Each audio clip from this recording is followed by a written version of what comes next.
دوستوں، اس بات پر غور کریں کہ کائنات کا ہر رمز اور تمام کاروبار ایک نظم و ضبط کی بنیاد پر قائم ہے،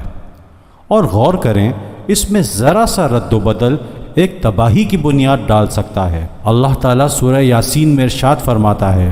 نہ سورج کی یہ مجال ہے کہ وہ چاند کو جا پکڑے، اور نہ رات دن سے پہلے آ سکتی ہے، اور سب اپنی اپنی گردش میں تیر رہے ہیں۔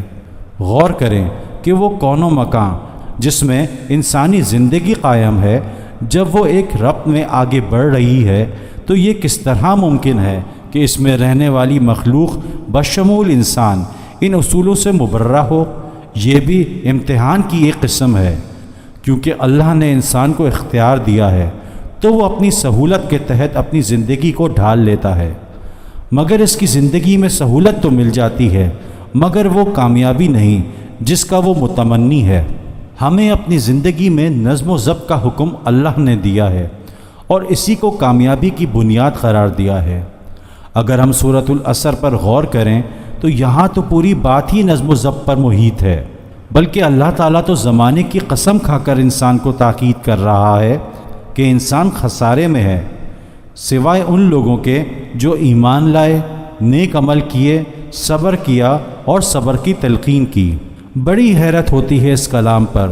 اور اس کو اتارنے والی ذات پر کہ کس طرح چند سطروں میں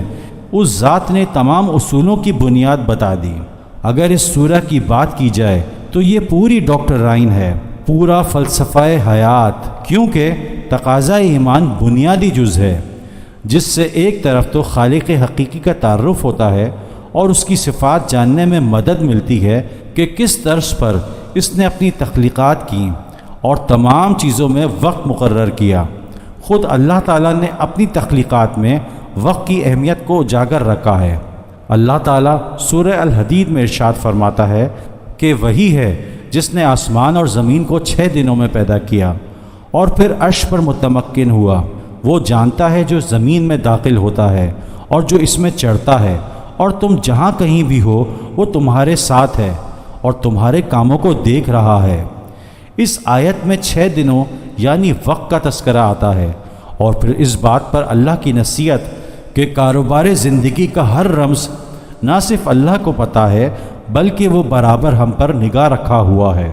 اور ہمیں بتاتا ہے کہ یہ کائنات کتنی منظم اصولوں پر چل رہی ہے۔ پھر سورۃ العصر کی دوسری بات کہ نیک عمل کرو، تو غور کریں نیکی ہے کیا؟ خدا کے بنائے ہوئے قانون اور آئین کی پاسداری، یعنی جس طرح کسی ملک میں کوئی شخص اس ملک کے قانون کے مطابق زندگی بسر کر رہا ہے تو وہ معززین میں شمار ہوتا ہے۔